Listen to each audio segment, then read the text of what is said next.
When I was little, growing up in Soviet Latvia, we had this character. His name was Ded Moroz. I guess it's a Russian version of Santa Claus. He was a big highlight at all the morning celebrations we had at the daycare around the time of a new year. He, just like Santa, was carrying a huge bag with presents. And I remember him putting his hand deep inside the bag and then pulling out a present. And I always felt such a suspense looking at him doing this, thinking what the next present is gonna be. Later, I often thought of life as this huge bag of unknown presents. In the beginning there were tons, and as life was carrying on, there were fewer. Lately I feel like the bag is about to be emptied. קיימות לא מעט גרורות בכבד. וזה לא מצב שניתן יהיה להסיר את הגרורות האלה בניתוח. ולכן בעצם האופציה היחידה שבאה בחשבון בשלב הזה, שצריך לפחות לחשוב עליה ולהעלות אותה, זה הנושא של השתלת כבד. זה לא טיפול סטנדרטי, זה לא טיפול מאוד מקובל, הוא אפילו לא בוצע בארץ אף פעם, באינדיקציה הספציפית הזאת. כל הסימנים הכהים האלה. כן. אז נגיד פה, איפה ש... כן. פה, אם אלו ייעלמו, אז יש אלו. האם השתלת כבד תרפא אותך מהגידול הזה? רוב הסיכויים שלא, אבל היא נותנת לך סיכוי לחיות הרבה יותר זמן, כנראה, לפי מה שאנחנו יודעים מהעבודות האלה שהתפרסמו, סיכוי לחיות הרבה יותר זמן עם המחלה. ואפשר יהיה לנהל את המחלה הזאת עם טיפולים, בהפסקה בטיפולים, בהקרנה, והסיכוי שהכימותרפיה תמשיך לעבוד לאורך זמן, אנחנו יודעים שהוא מוגבל. וההשתלה נותנת סיכויים שהם משמעותית יותר טובים, שאפשר יהיה להחזיק לאורך זמן ולהמשיך ולטפל בך לאורך זמן.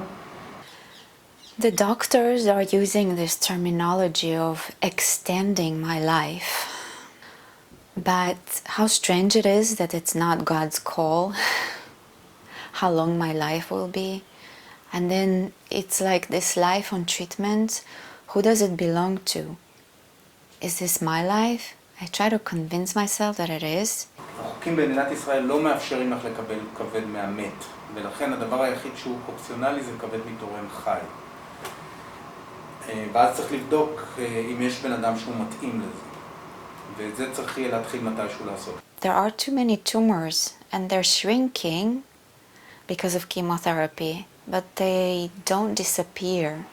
And in order for them to perform a surgery on my liver, some tumors have to disappear completely and free up at least a third of my liver. So he offers this alternative solution as liver transplant from a living donor. אם יש מישהו שהוא מתאים לזה, אז אפשר כבר להתחיל את הבדיקות. A living donor is basically another living person who is ready to give up some of his liver or her liver to be implanted into my body. I have this beautiful friend, her name is Michal, and I have my courageous daughter, her name is Yeva, who offered me their livers.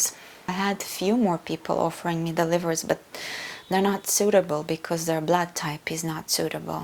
And actually it's very touching to think that someone is ready to get onto the operation table in order to save my life. But it leaves me with this big question if it's worth it, and is my life worth hurting someone else?